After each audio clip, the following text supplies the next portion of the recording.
हरि हरि ओम।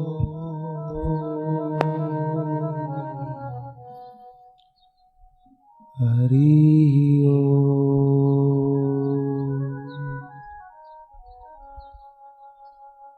हरि हरि ओम।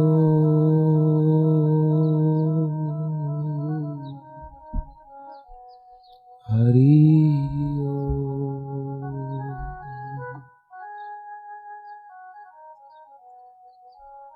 हरि हरि ओम।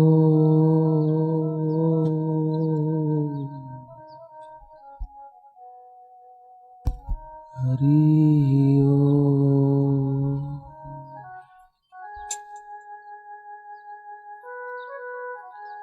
हरि हरि ओम।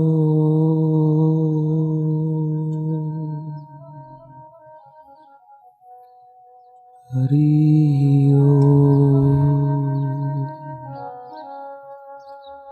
भयनाशन दुर्मति हरण। भयनाशन दुर्मति हरण। कलि में हरि को नाम। कलि में हरि को नाम। निश दिन नानक जो जपे। निश दिन नानक जो जपे। सफल हुवई सब काम। सफल हुई सब काम। हरि ओम। हरि ओम।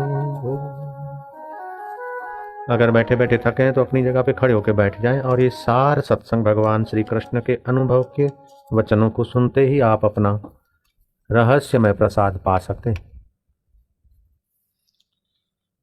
भगवान कृष्ण भगवत गीता के 5वें अध्याय के 23वें श्लोक में कहते हैं, और ये गीता सभी के हित की बात करती है, चाहे गुलाम हुसैन में से गामा पहलवान बने, गामा हो, चाहे रैहाना तैयब हो, चाहे अहमद हो, चाहे महात्मा थोरो हो, एमरसन हो, चाहे मार्क्स ट्वेन हो, चाहे HM मुलिन हो, चाहे तिलक हो, चाहे गांधी जी हो, गीता सभी का सर्वांगी विकास करने की सुंदर सीख देती है। भगवान कहते हैं, शक्नोति हैव यः सोढुं प्रकाश शरीरः विमोक्षणात् काम क्रोध भव वेगम स युक्त स सुखी नरः। सुख सब चाहते हैं, लेकिन इन दो चीजों से जो बचने के लिए सूझबूझ का उपयोग करते हुए सदा सुखी रह पाते। बाकी के लोग सुख के लिए छटपटाते छटपटाते दुख ही बढ़ाकर अंत में परेशानियों की जाल में फंसे रहते। इस मनुष्य शरीर में जो कोई शरीर छूटने से पहले ही, मौत के पहले ही, काम और क्रोध से उत्पन्न होने वाले वेगों को सहन करने में समर्थ होता है, वही नर योगी है और वही सुखी है। बात बिल्कुल सरल साधारण ढंग से कही है, लेकिन सारे पूजा स्थलों का, बंदगियों का, कथाओं का, भजनों का, सभी का सार कह दिया भगवान ने। शक्नोति हैव स सोढुं प्रकाश शरीरम विमोक्षणात् काम क्रोध भव वेगम स युक्त स सुखी नरः। इस मनुष्य शरीर में जो कोई शरीर छूटने से पहले ही काम और क्रोध से उत्पन्न होने वाले वेग को सहन करने में समर्थ होता है, वही नर योगी है और वही सुखी है। जिन्होंने गोधरा में निर्दोष लोगों यात्रियों के डिब्बे को आग जल में झोंक दिया, वो क्रोध में आके तो झोंका होगा। अगर वो थोड़ा सा रुक जाते तो हमारे हजारों लाखों भारतवासियों पर उसका बद्दा असर क्यों पड़ता। बस ये काम और क्रोध, ये दो जो वैरी हैं, घर में चोर आ जाए ना तभी भी कुछ बच जाता है, बाढ़ का पानी आ जाए ना तभी भी कुछ सामान तो रह जाता है, लेकिन आग आए तो सफाया कर देती है। 1 महीने की बंदगियां, 1 महीने की पूजाएं, 1 महीने की प्रेयरें करो, लेकिन एक बार गहराई से क्रोध करा तो उसका जो सत्व बना वो नाश हो जाता है। वो नर सुखी है कि जो काम और क्रोध के वेग को जीवन की शाम होने के पहले संभाल सकता है, नियंत्रण कर लेता है। काम और क्रोध को अपनी ताकत नहीं है, जीव अपनी महिमा भूल जाता है और उसको सम्मति देता है, इसलिए उसका शिकार हो जाता है और अनर्थ कर लेता है। खुद तो अनर्थ कर लेता है, लेकिन उसके अनर्थ का शिकार, अब देखो पूरा हिंदुस्तान अनर्थ का शिकार हो रहा है। कितने करोड़ों रुपए का व्यवसाय बिगड़ता, कितना कितना हानि होती। कौन सी जाति का, कौन से पंथ का, किसी व्यक्ति का कसूर है ये हम तो नहीं कहते, लेकिन है तो इन दो हरामियों का ही कसूर, काम और क्रोध का ही कसूर।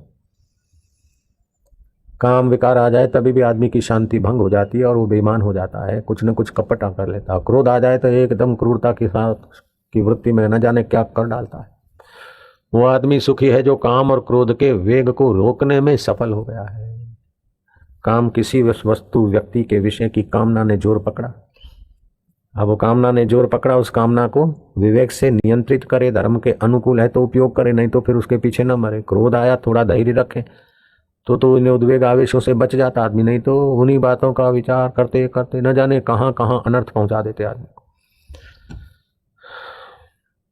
ये विवेक मनुष्यों में होता है कि काम आया है, ये क्रोध आया है। पशुओं में विवेक सुषुप्त होता है, उनका विवेक सोया होता है। देवताओं में विवेक दबा रहता है क्योंकि उनकी भोग योनि है, और जो भोग में और संग्रह में लगे हैं उनका विवेक भी दबा रहता है। फिर भी मनुष्य शरीर में है तो कभी कभी संग्रह वाले लोभी को भी लगता है कि आखिर कितना इकट्ठा करो, कोई सार नहीं है, चलो दान पुण्य करो। क्रोधी को भी लगता है हाँ क्रोध करने में ठीक नहीं है, फिर भी भोग में और संग्रह में जो लगे उनका भी विवेक दबा रहता है। कभी कभी मौका मिलता है उभरने का, तो उस विवेक, उभरे हुए विवेक को महत्व देते हैं। जैसे किसी की मृत्यु हो गई तो विवेक उभरा, क्योंकि शमशान में ज्ञान और वैराग्य, विवेक वैराग्य रहता है। तो ये मृत्यु हो गई, ऐसे अपने भी हो जाएगी तो कितना कुछ करो, समय इसी में गंवाओगे, क्या क्या ले जाएंगे, कौन ले गया, क्या अपन ले जाएंगे। तो जैसे विवेक उभरता है, उस विवेक का महत्व दे। पति पत्नी का संसार व्यवहार, सेक्स का कुछ सुख भोगने के बाद विवेक जगता है कि कोई सार नहीं, उस विवेक का आदर कर और व्रत रख ले कि आज से 8 हफ्ते तक हम संसार व्यवहार नहीं करेंगे, 6 हफ्ते तक नहीं अपनी कमर तोड़ेंगे, 10 हफ्ता तक कंट्रोल करेंगे, तो शरीर सुदृढ़ रहेगा, मजबूत रहेगा। नहीं तो थोड़ी सीजन बदली और कमर तोड़ प्रोग्राम भी हुआ था, पाचन तंत्र कमजोर हो गया, शरीर ऐसा हो गया वैसा हो गया, दवाइयाँ खाते रहे और जल्दी मौत को बुलाया। तो ये काम और क्रोध के जो दो वेग हैं, अच्छे अच्छे भले भले बुद्धिमानों को भी पटक देते हैं, निस्तेज कर देते हैं, निराश कर देते हैं, हताश कर देते हैं, हैरान कर देते हैं, परेशान कर देते हैं, लाचार बना देते हैं। अगर इन दो शत्रुओं को सत्ता देने वाला जीव स्वयं सावधान हो जाए तो ये दोनों पाले हुए कुत्ते की नाई उपयोगी हो जाते। जैसे पाला हुआ कुत्ता आपके संपदा की रखवाली करता है, ऐसे ही ये काम और क्रोध आपके आत्म संपदा की रखवाली करने वाले पाले हुए कुत्ते भी आप इनको बना सकते हो। जब उपयोग करना हुआ तो आप बन गए लोभी, लालची, कामी, अंदर से कुछ नहीं। जैसे श्री रामचंद्र जी को विभीषण ने कहा कि आप ऐसे शांत भाव से तीर मारते रहेंगे तो ये मरने वाला नहीं, इसका तो नाभि में है। अर्थात रावण मतलब काम और क्रोध का केंद्र है, ये नाभि केंद्र, ये वहीं इसको बाण मारो। राम जी आप तो हृदय रस में बने, आराम से कहीं बेचारे को लग न जाए, ऐसे शांत आत्मा होकर युद्ध करोगे तो कैसे होगा। तो श्री रामचंद्र जी ने कहा क्रोध आग, अच्छा आवाहन करता हूँ मेरा, तो मैं तेरा आवाहन करता हूँ। राम जी ने क्रोध का आवाहन करके उपयोग किया। ऐसे ही आप काम का उपयोग कर सकते, क्रोध का उपयोग कर सकते। अभी क्या है कि काम आपको थपड़े मार के कमी बना देता है, क्रोध आपको अंधा बनाकर न करने का करवा देता है, बाद में आप पछताते हैं। तो भगवान कहते हैं कि इस मनुष्य शरीर में जो कोई शरीर छूटने से पहले इन दो वेगों को रोकने में सफल होता है वो सुखी, वह योगी है, उसका जीवन सफल हो गया। इन वेगों को सहन कर ले, इन वेगों के धक्के में बहे नहीं। जो रोक सकता है तो रोकने के उपाय जान ले। जैसे सूर्य के किरण, शरीर को चारों तरफ सूर्य स्नान से स्वस्थ रखना चाहिए। पहले 5-7 मिनट, फिर 8, 10, 12, 15 मिनट तक सुबह के सूर्य के किरण बड़ा फायदा करते हैं। यहाँ तक कि डायबिटीज के बीमारों को भी सूर्य के किरण से लाभ होता है, इंसुलिन से लेने वालों को भी लाभ होता है, और इंसुलिन बिना की डायबिटीज है उनको भी सूर्य के किरणों से विटामिन डी मिलता है, बहुत फायदा होता है। जैसे सूर्य के किरणों से विटामिन डी मिलता है और रोग प्रतिकारक शक्ति बढ़ती है, पाचन तंत्र ठीक होता है। सूरज उदय होते ही आपकी जठरा प्रदीप होती है और सूर्य अस्त होते आपकी जठरा ढलने लगती है। तो जो रात को देर से खाते हैं वे खाने का मजा नहीं लेते, पचा नहीं सकते उतना, फिर वो फैटी हो जाते। वे रात को देर से खाना, फिर दही खाना तो बुद्धि कमजोर हो जाएगी। धौरो वही चावल रहे, जिसको मूर्ख बनाना हो उसको रात को दही खिलाओ, पनीर की भाजी हो, जिसको जल्दी मरना हो उसको मावा खिलाओ, पनीर की सब्जी खिलाओ, रात को देर से भोजन कराओ, बस। तो अभी भले उसको पता नहीं चले 2-4 साल में हकीम का यार सदा बीमार मिलेगा, सारे तंत्र कमजोर हो जाएंगे। और जिसको तंदुरुस्त रखना हो उसको सत्संग में ले जाओ, और वो भी बापू जैसे सत्संग में ले जाओ कि भगवान की कथा के साथ स्वास्थ्य की कथा,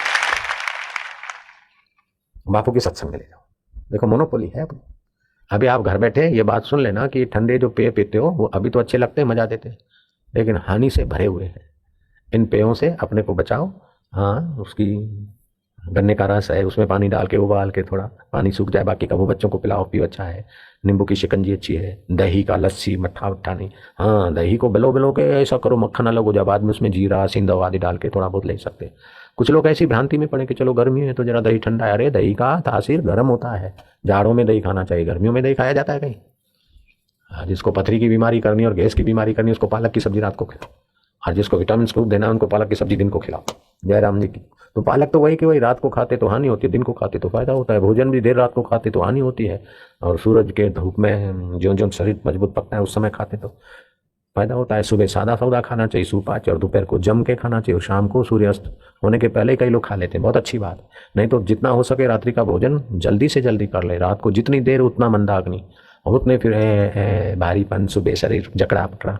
एक तो मुंबई का भेज और दूसरा रात को खाए देर से, तो फिर डबल रोटी छाप। ये तो ठीक है राजस्थान से आए हो, अभी एक आध पीढ़ी जरा ऐसा चलेगा, फिर ये जनरेशन खोखला होता चला जाएगा। जितना तुम्हारा बाप दादा का शरीर मजबूत था उतना तुम्हारा नहीं, और जितना तुम्हारा है उतना तुम्हारे बच्चों का नहीं है। न शरीर मजबूत है न मन मजबूत है, खिन्न हो जाते हैं। तो खिन्नता के दूसरे भी कारण हैं। तो ये काम और क्रोध से ही तो खिन्नता आती है। काम से वीर्य नाश हो जाता है तो जो कम ताकत, गुस्सा ज्यादा। आप क्रोध से रस नाश हो जाता है तो आदमी खिन्न हो जाता है। तो जो इन काम को और क्रोध को, दो वैरियों को खाली संभाल ले, नियंत्रित कर ले, तो बस सारा जगत उसका मित्र हो जाए। तो मनुष्य के अंदर ये विवेक रहता है, लेकिन काम और क्रोध और संग्रह और भोग के कारण विवेक थोड़ा सा दबा रहता है, फिर भी मौका पाकर उभरता रहता है। पशुओं का विवेक तो उनके दबाई दबा रहता है, उनके भरण पोषण तक का ही विवेक की एक किरण काम देती है कि ये खाना ही नहीं खाना, ये प्रॉब्लम है तो भाग जाओ, फिर थोड़ी देर के बाद वो देखा तो वहां लपक पड़ो, ये खाने में ये खाना है। फिर इतना विवेक नहीं कि पिंजरा है मैं फंस मरूंगा, बिल्ली आएगी, ये नहीं, चूहा फंसे तो फंसे लेकिन गया पिंजरे में। मनुष्य तो देखेगा और दूर तक का विवेक है। तो मनुष्य का विवेक साधारण व्यक्तियों के, साधारण जीव जंतु पशु पक्षियों की अपेक्षा विशेष जगह है। देवताओं की अपेक्षा भी मनुष्यों में विवेक ज्यादा जागृत है, क्योंकि देवता भोग योनि है। अब मनुष्य भोग योनि नहीं है, मनुष्य यहाँ कर्म योनि है। पाप करते हैं तो नरक भोगना पड़ता है नारकीय जीवों को, और पुण्य की अधिकता से स्वर्ग भोग योनि है। लेकिन मनुष्य जीवन, अच्छा, पाप भोग कर, नरक भोग कर, पाशवी योनि भी भोग योनि है, और पुण्य का फल देवता भी भोग योनि है। तो मनुष्य मनुष्य उन योनियों का अंश है, भोग भोगते हुए नए कर्म करने की स्वतंत्रता है, इसलिए उसके अंदर विवेक की प्रधानता है। फिर भी विवेक की प्रधानता वाला मनुष्य भी अगर भोग भोगने में ही लग जाता है, निगुरा है, सत्संग नहीं है, तो उसका विवेक भी पशु की नाई दबा रहता है। उस बेवकूफ को पता ही नहीं कि अमावस्या है, पूनम है, अथवा ये शराब नहीं पीना चाहिए, मासिक धर्म में पत्नी है या कुटुंब की व्यक्ति है तो उसको स्पर्श नहीं करना चाहिए, वो विवेक उनका दबा रहता है। तो फिर वायड़े जैसे हो जाते हैं, और विदेशों में ऐसे वायड़े बहुत मिलते हैं जहाँ ब्रह्मज्ञानी संतों का सत्संग नहीं है, वहाँ की प्रजा में पिशाच जैसा खान पान और अशांति आचरण हुआ, पशु जैसे। बड़े बड़े सुखी और धनाढ़ देशों में भी अशांति यहाँ से अधिक ज्यादा है। हाँ, उनको मीडिया का उपयोग करने की अटकल है, उनके पोल तो आप जानते नहीं, और आपकी थोड़ी बहुत 19-20 बात होती तो वर्ल्ड फेमस करके हिंदुस्तान को बदनाम करने का षड्यंत्र वो करते। बाकी तो ये हाल है कि भैंस कहती कि हे गाय देख ले, इसकी तो पूंछ काली है। अरे खाला तू चुप बैठ, तू पूरी की पूरी खाली है, काली हैरान, तेरे को पता नहीं। ऐसे ही विदेशी मीडिया मीडिया हमारे भारत को कई देशों में नीचा दिखाती है, हड़ताल हो गई है, ये हो गया, ये आग हो गई है। वहां जितना होता है उसका तो बयान भगवान जाने। कितनी अशांति है, कितना दुख है, क्योंकि विवेक अति दबा हुआ है, अति दबा हुआ है। फिर भी वहां कुछ पुण्यात्माओं का विवेक जगता है, भारत में आते अथवा वहां भी नियम ले लेते हैं, मांस आदि छोड़ लेते हैं, संयम का थोड़ा नियम ले लेते हैं। तो मनुष्य जीवन में विवेक को जगने का, विवेक की जागृति का अवसर कुदरत ने दिया है। वो भी बालक अवस्था में प्रकृति का प्रभाव रहता है। बालक 5 साल का होता है तो प्रकृति अपना कुछ परसेंटेज अपना प्रभाव संकेलित कर लेते हैं, और उसको मुका ऐसे करते करते उम्र बढ़ते बढ़ते 14 वर्ष का बच्चा होते ही जब तीसरे केंद्र में उसकी स्थिति होती है तो प्रकृति उसको छूट दे देती है। उसका विवेक कितना भी वो उपयोग करे, कितना भी ऊंचा जाए। तो यही कारण है कि प्रकृति ने आंधी और तूफान किए तो मनुष्य ने घर बना दिए। 50 वर्ष पहले चिड़िया जो घोंसला बनाती थी वही आज बनाती है। 100 वर्ष पहले जैसे चूहे और जीव जंतु जीते थे जंगलों में, अभी वैसे ही जी रहे। लेकिन मनुष्य ने देखा तो कितना विवेक है, उसने क्या क्या आविष्कार किए। सारा विश्व को एक पिंड है, विश्व में कहीं भी जाना हो, कहीं भी बात करना हो तो देखो कितना विवेक है कि दूरभाष खोज लिया, दूरदर्शन खोज लिया, ये खोज लिया, वो खोज लिया। और इतने विवेक की छूट है कि सृष्टिकर्ता को खोजने वाले खोज लेते हैं और उसको अपना नन्ना मुन्ना बनाकर लाड प्यार भी कर देते हैं। कितना स्वतंत्र मनुष्य। बिन सत्संग विवेक न हो वही, ये सत्संग हमारे विवेक को 4 चांद लगाता है। स्वतंत्रता प्रकृति ने दी, विवेक के द्वार पर से प्रकृति हट गई। अब वो विवेक के द्वार पर तुम भोग को थप्पा करके द्वार बंद कर दो, संग्रह का थप्पा करके द्वार बंद कर दो, तो तुम्हारी मर्जी। अथवा तो उस विवेक के द्वार को खोलने के लिए सत्संग का हाथ बढ़ाओ, नियम संयम का हाथ बढ़ाओ और विवेक का द्वार विशाल हो जाए। जितना विवेक का द्वार आपका विशाल हो जाएगा उतना ये वेग आपको नचा नहीं सकेंगे। एकनाथ महाराज पैठान में रहते थे। एकनाथ महाराज सत्संग करते, उनका सेवक उद्धव महाराज गोदावरी में स्नान करके आते हैं रास्ते से। कोई पठान महाराज को देखता है, काफर नहाकर आया है, पान की पिचकारी मार दी। क्रोध का प्रसंग आ गया, महाराज का विवेक जगाया, फिर नहाने गए, फिर उसने मार दी, फिर नहाया, फिर मारी, फिर नहाया। वो भी अड़ गया था। सुबह 5 बजे रोज काफर यहाँ से नहाकर जाता है, इसको लोग पूछते हैं, आज इसकी खबर लूंगा। और एकनाथ महाराज भी इतना विवेक को आगे रखे कि शाम होते होते 108वीं बार गोता मारा उन्होंने। हद हो गई। हिंदू के सहिष्णुता की भी हद हो गई और पठान की नालायकिता का भी हद हो गया। यवन की नालायक, आखिर नालायक की झुकी और पठान बोले, महाराज इतनी बार मैंने पिचकारी मारी, पान खा खा के मैं थक गया, तुम नाना के नहीं थके? बोले, आज मेरे ठाकुर जी की ऐसी मर्जी होगी तो तुम्हारी कृपा से 108वीं बार मैंने नहाया। पठान फुट फुट कर रो पड़ा कि मुझे माफ करो, ये करो, वो करो। इतना उनका विवेक, क्रोध पर रहे नियंत्रण। अब वो तो एकनाथ महाराज थे, आप तो गृहस्थी हो, आप ऐसे करोगे तो लोग आपको जीने भी तो नहीं देंगे, जयराम जी की। तो एकनाथ महाराज अपनी जगह पर है, आपका लेना देना उठना बैठना अपनी जगह पर है, नहीं तो लोग तो आपको नोच डालेंगे। तो गृहस्थ का धर्म अलग होता है, साधक का धर्म अलग होता है, सेना का धर्म अलग होता है, पुलिस का धर्म अलग होता है। जयराम जी की। अब ये पुलिस सत्संग की नहीं बैठी है, फिर भी अपना धर्म बजा रही। जयराम जी की। चारों तरफ यूं यूं यूं, कोई सेवा में कमी नहीं होने पाए। अगर तुम चारों तरफ यूं यूं करो तो मैं तुमको डांट दूं, और वो नहीं झांके तो मैं उनको डांटू। वो अगर नहीं झांके तो मैं बोलूं क्या मुफ्त का पगार खा रहे हो, और तुम अगर झांके तो तुमको मैं डांट दूं, क्या सत्संग सुनने आओ कि मजाक करने आए? इधर उधर क्या झांकते हो? तो हैं तो दोनों मेरे श्रोता हैं, तो दोनों मेरे प्रति दोनों को मान है, लेकिन इनका अपना कर्तव्य है सेवा में चौकन्ने रहना, और आपका अपना कर्तव्य इस समय कि एकाकार होकर सुनना। अभी आपका श्रोता का धर्म, तो अपने अपने धर्म के अनुसार जो आदमी काम करता है वो शोभायमान होता है। अपना कर्म धर्म है, एक संचालन का धर्म है, जिम्मेदारी है, उसमें अगर लापरवाही की तो ऐसे संचालक को हमने कल बुरी तरह डांट दिया था। Work value work, play value play, अपने अपने कर्तव्य में चिवट तत्परता। आपका विवेक, आपकी कार्य क्षमताएं बढ़ेगी। हूं शू करूं, ये तो बायला बेड़ा है, क्या करें, इसने ये कराओ। जो अपनी गलती के ऊपर सफाई देता है उसका सुधरना मुश्किल है, उसका विवेक जगना मुश्किल है, उसका विवेक होना तीक्ष्ण विवेक होना मुश्किल है। आजकल के बच्चों का ये दुर्भाग्य कि माँ टोकती भलाई के लिए, बाप टोकता है और बच्चे रुठ जाते हैं, चिढ़ जाते हैं। माँ बाप को कुछ कहना है तो डर डर के कहते हैं, संभल संभल के कहते हैं। फिर भी आजकल की पढ़ाई में या वातावरण में ऐसी कुछ उद्विग्न आता है कि वो बच्चे बस सफाई मारेंगे या तो मुंह चढ़ा के चल देंगे। तो फिर उनमें आगे चलकर समाज में जूझने की ताकत भी तो नहीं रहती। कुछ अच्छे बच्चे हैं, कहीं गलती नहीं है, फिर भी माँ बाप ने डांट दिया तो चुपचाप सह लेते, फिर समय पाकर माँ बाप को बताते कि आपने तो मेरे को कहा था लेकिन ऐसा। अरे बेटे, तो माँ बाप का विशेष प्यार मिलता है। एक बेटे को उसके भाई ने कहा कि मैं माँ को कह दूंगा, माँ तेरे को डांटेगी, मार पड़ेगी। बोले, मारेगी तो मारेगी, डांटेगी तो डांटेगी, अगर मेरी गलती होगी तो मारेगी, तो मेरे भलाई के लिए मारेगी, इसमें तू मेरे को क्या डराता है? अगर मेरी गलती नहीं होगी और फिर भी तू ऐसा वैसा बोलेगा तो मैं बोल दूंगा कि माँ ऐसा नहीं ऐसा है। ये तो भय उसको होता है जो कामना के अधीन होता है, और काम उसी को सताता है कि जो बेवकूफी के अधीन होता है।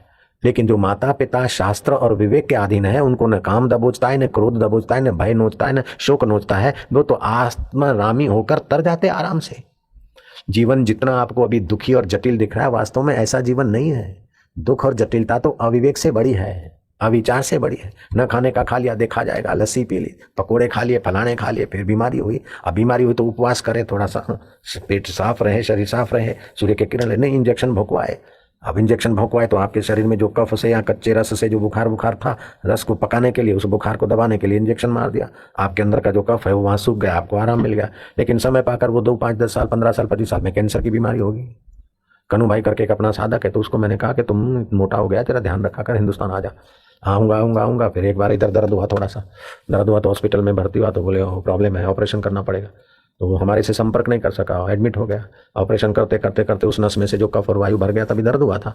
अब संत कृपा चूर्ण खा लेता, जरा गुनगुना पानी पी लेता, थोड़ा उपवास कर लेता, 1-2 डकार आ जाता, 1-2 बम्बाजी कर लेता तो आराम हो जाता। बम्बाजी तो समझते नहीं, चने की दाल खाने के बाद जो बम्बाजी होती है शरीर की, तो आराम हो जाता। कफ जम गया और वायु उधर गया तो जाने का रास्ता नहीं मिला, तो दर्द हो गया। वो काटा काटी करके उस नस में से कफ निकालना था। तो ऑपरेशन करते हैं, तो दर्द इधर है कि इधर है वो भूल गया डॉक्टर, तो ये लंबा चौड़ा उधर तो दिखा नहीं, तो फिर उसको सीखे इधर ऑपरेशन किया। और ऑपरेशन तो 2 तरफ है ऑपरेशन, 4.5 घंटे ऑपरेशन चले, 1 घंटे के इतने $1000 तो ऑपरेशन वाला लेता, बड़ा डॉक्टर है।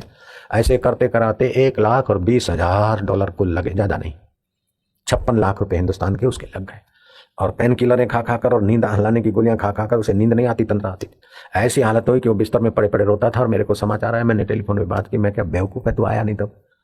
अब क्या करूं मैं, क्या आ जा। तो 2 आदमियों को लेकर वो जहाज में 2 आदमी साथ में लाए उसको, और आया और पुष्कर में उसको रखा, थोड़ा वमन करवा दिया, थोड़ा हाँ स्टीम बात करा दिया, ये सब पिघल गया। और वो आया था तो विकलांग की लाइन में, और बड़े डॉक्टरों ने कहा तुम व्हील चेयर के सिवाय नहीं जी सकते हो, और चलता चलता गया और अभी संभाल रहा है अपना। तो स्वस्थ होने में भी विवेक चाहिए। जरा सा हुआ और काट पाट ये वो, अब जरा सा प्रसूति की पीड़ा हुई, ये ऑपरेशन कराना पड़ेगा। आजकल तो कल एक पेशेंट आया एम्बुलेंस में लेकर, जरा सा बुखार आया था, फिर एडमिट किया, और ये क्या। मैं क्या कितना खर्च हुआ? बोले बापूजी 11 लाख रुपया खर्च हो गए। बड़ी अस्पतालें जो यहाँ है वहाँ का नाम लिया, हिंदुजा आदि और दूसरे आदि।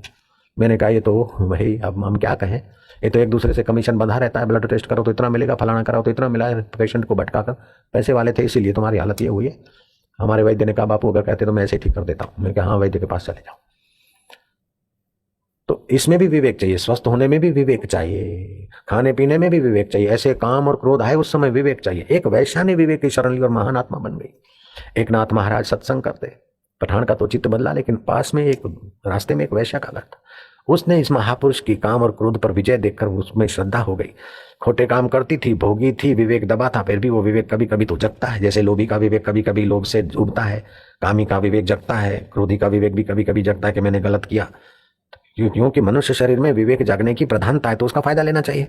पशु बनेंगे तो विवेक तो दबा रहेगा, भोग देवता बनेंगे तभी भी विवेक दबा रहेगा, निगुरे रहेंगे तभी भी विवेक दबा रहेगा। तो लेकिन फिर भी मनुष्य शरीर में निगुरों का विवेक भी भड़कता है, जगता है, क्योंकि यहाँ व्यवस्था ऐसी है ईश्वर की, उसका फायदा लेना चाहिए। वो वैश्या एकनाथ जी के सत्संग में आती थी। एकनाथ जी का सत्संग कीर्तन, उसके विवेक को थोड़ा थोड़ा थोड़ा थोड़ा कीर्तन के द्वारा, जप ध्यान के द्वारा उसको लगता था कि यहाँ आनंद है। मैं नाचने में कुशल हूँ, गाने में कुशल हूँ, पैसा का नाम कमाने में कुशल हूँ, लेकिन मुझे शांति आनंद तो यहाँ मिलता है। इनके पास धन दौलत सुविधा नहीं, इनके भक्तों के पास फिर भी।